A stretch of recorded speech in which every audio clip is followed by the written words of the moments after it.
اور یہ رمضانوں میں مسئلہ بہت پیش آتا ہے، وہ یہ کہ بہت سارے گھروں کے اندر روزہ خور اس قسم کے ہوتے ہیں،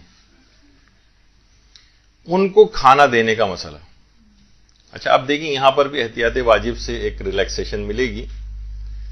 پہلے تو اصل مسئلہ سن لیجئے کہ جان بوجھ کر دیکھیں، پہلی بات تو یہ کہ معذورین کو آپ رمضان میں کھانا پانی دے سکتے ہیں۔ معذورین میں کون ہیں؟ مثلا بہت بوڑھے ہیں جن پر سے روزہ ساقط ہے، بہت سے اتنے بوڑھے افراد گھر پہ ہیں، 90 سال کا کوئی ہے، 85 سال کا کوئی بوڑھا بوڑھی گھر میں موجود ہے، نانا دادا وغیرہ، ان کو دیا جا سکتا ہے۔ اسی طرح سے مثلا کوئی مسافر ہے، ہمارے دوسرے شہر سے کوئی رشتہ دار آیا ہوا ہے، 10 دن سے کم کا سفر ہے، اس پہ سے بلکہ روزہ رکھنا حرام ہے اس کے لیے، تو اب وہ بھوکا بیٹھا رہے صبح سے شام تک آپ کے گھر میں، نہیں، اس کو کھانا دیا جا سکتا ہے، وہ معذورین میں۔ اچھا پھر اس کے بعد مثلا عورت اپنے مخصوص ایام کی حالت میں ہے، یا اس کے ہاں مثلا بچے کی ڈیلیوری ہوئی ہے اور ابھی 10 روز مکمل نہیں ہوئے ہیں اور نفاس کا خون مثلا جاری ہے، تو اب اس پہ ظاہر روزہ رکھنا حرام ہے، تو یہ بھی افراد معذورین میں آ جائیں گے، یعنی بیمار بھی اس کے اندر آ جائیں گے، بہت بوڑھے اس کے اندر آ جائیں گے، مسافر آ سکتے ہیں، یا یہی ماہانہ عارضے میں یا بچے کی پیدائش والی عورت آ سکتی ہے۔ تو ان کو کہا جاتا ہے کہ ان کے پاس تو عذر شرعی ہے، البتہ ان کو بھی جو کھانا دینا ہے یا پانی پلانا ہے اس کے اندر اس بات کا خیال رہے کہ انداز اور طریقہ ایسا نہ ہو کہ جس سے رمضان کی بہترامی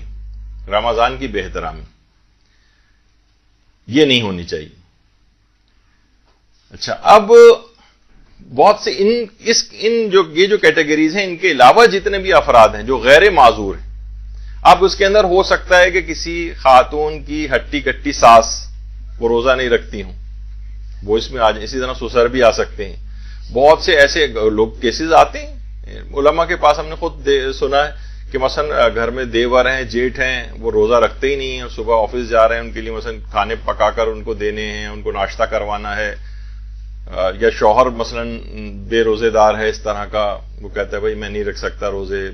مشکل ہوتی ہے مجھے، گرمی میں کون، مجھے فیلڈ ورک ہے سارا، میں نہیں رکھوں گا، یعنی اس طرح کے بہانے ہوتے ہیں ان کے پاس جو کہ غیر شرعی، رکھنا پڑے گا اس کو ہر صورت میں۔ تو اب ان کو کھانا دینے کا مسئلہ کیا ہے؟ تو اس کے اندر مسئلہ یہی ہے کہ اس قسم کے جو بھی افراد ہیں، آیت اللہ سیستانی فرماتے ہیں کہ احتیاط واجب کی بنا پر ان کو کھانا اور پانی دینا حرام ہے۔ جی اچھا، اس کے اندر بہت سے ملازم بھی آ جاتے ہیں، کچھ تو ایسے ملازم ہیں، ظاہر ہے کہ مثلا کوئی کرسچن ملازم ہے، اس کا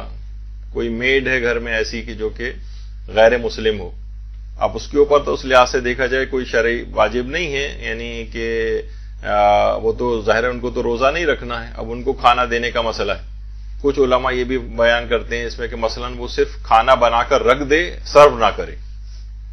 مثلا عام طور پر حالت روزہ میں افطار کا کھانا بھی حالت روزہ میں ہی بنایا جاتا ہے، مثلا دوپہر کو اس نیت سے بنا لے کہ شام کو بھی کام آئے گا، اور اسی میں ہی وہ روزہ خور جو افراد جو گھر میں موجود ہیں وہ خود ہی کچن میں جا کر نکال کے کھا لیں اس کو، تو وہ وبال گناہ ان کے ذمہ ہوگا۔ لیکن ان کو باقاعدہ ٹرے لگا کے میز سجا کے جو ہے وہ اگر دیا جائے گا تو یہ حرام، احتیاط واجب کی بنا پر حرام ہے۔ اچھا اب مسئلہ یہاں پر یہ ہوتا ہے کہ اچھا اس میں بعض اوقات طلاقوں کی دھمکیاں تک دی جاتی ہیں، مار کٹائی تک کی نوبت آتی ہے، تو اگر اس مسئلے میں کہیں رجوع نہ بھی کیا جائے اور یہ والی کیفیت ہو جائے کہ جو ناقابل برداشت اذیت پہنچ رہی ہے،